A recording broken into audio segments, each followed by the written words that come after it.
starting from the person with the most defined stronghold. So, let's go to the library. Lisa should be there. Stronghold? That's an, interesting word to use. Maybe den? No, that's even worse.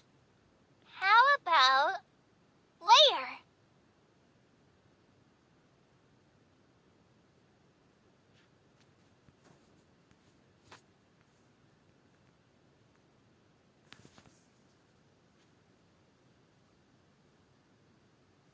Here we are, Lisa's lair.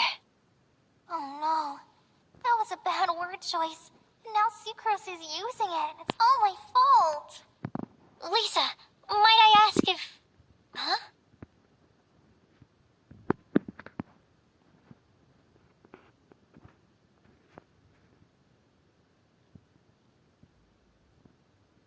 Sucrose. Kale. What are you doing here? I can only sucrose that they were Kale-ing on someone. At least that's as far as Sayno. Oh, please, just stop it with these puns. I beg you. Are you trying to win worldwide fame for unfunny jokes?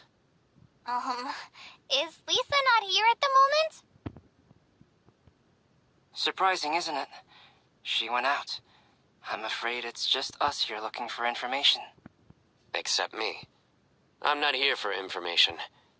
Like you, I came here for an abortive search for the librarian, who is also my academia senior.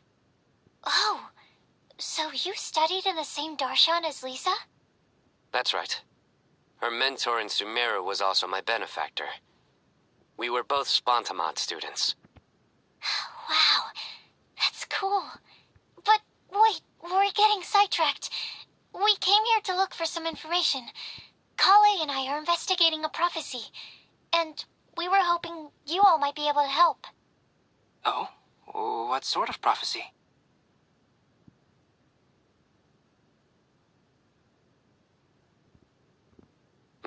I see. You want to ask them about the flower that is not of this world, and me about the one who would never lie. But there's no rush. You don't need to answer right away. We're just here to tell you about the situation. You can take your time to think it over and submit any thoughts you have in written form to the Sucrose mailbox. The Sucrose mailbox? Yep. I was thinking about it on the way. And although they seem like trick questions, there's a lot to mull over once you get down to the details. A quick answer off the top of your head might not go into enough depth. So, I decided to place a mailbox next to the alchemy crafting table. Everyone can submit their written answers there when they're ready. We don't have to call it the Sucrose mailbox, though. It could just as well be called the Sucrose and Kale mailbox. Or even the Sucrose, Kale, Traveler, and Paimon mailbox. I think in this case, we can just go with your quick answer off the top of your head. Sounds like a good solution. Certainly more reliable than verbal discussion alone. Agreed. Certainly when it comes to discerning whether someone is a liar or not, you cannot simply take them at their word. Understood. Once we've had a look into it, we'll place our replies into your mailbox. Thank you all so much. Okay, let's tick them off the list and carry on working our way down. Already done.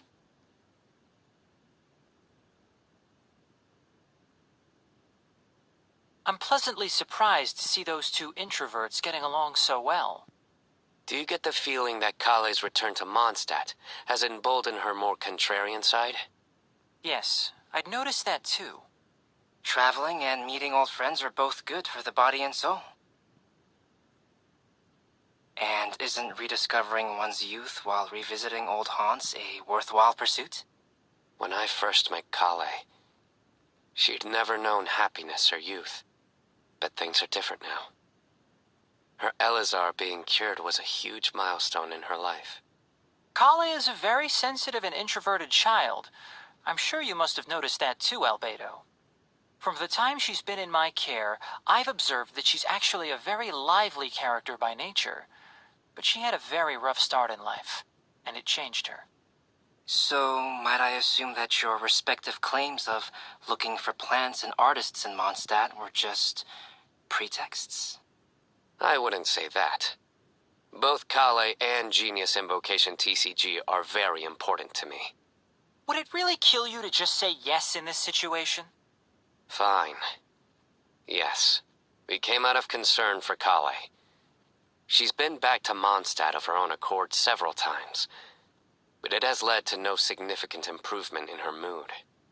Well, it won't hurt to give her some more time. I believe that Sucrose might be able to help her. Sounds like an extension of your own self-confidence as her teacher. You could say that. In a similar vein, I've heard that Sumeru scholars often build their social relationships based on their academic ones. Is that true? I suppose it might look like that from your perspective.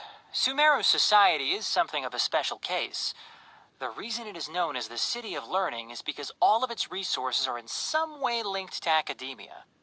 As such, academic resources equate to social capital. It is not unheard of, for example, for people to build a family in order to pursue further studies. But the relationship between the three of us is not an academic one turned social. We've never even worked on a paper together for starters. Oh, so the academic paper is the nexus of the academic family. Interesting. I would think of us more as siblings. An equal and pure relationship, unaffected by academic considerations. As much as I'd prefer not to admit it, that statement is not inaccurate. I can understand that position. I have a younger sister myself, and it's only natural for me to be protective of her. What you describe fits the idea of a city of learning, as I imagine it. The family is where all social relationships intersect. As such, a family founded on common goals may actually be more stable. By the way, who's the eldest between you? Let's not go down this rabbit hole, please. In terms of age, I'm the eldest, of course. He just doesn't want to admit it. But your mental age is younger than that. I dare say even by enough to be the youngest sibling. Perhaps I could bring Kale into this happy family to be your elder sister. No. You will never see me admit to being the youngest sibling. Except perhaps as a last-ditch effort to turn the tables in a game of cards.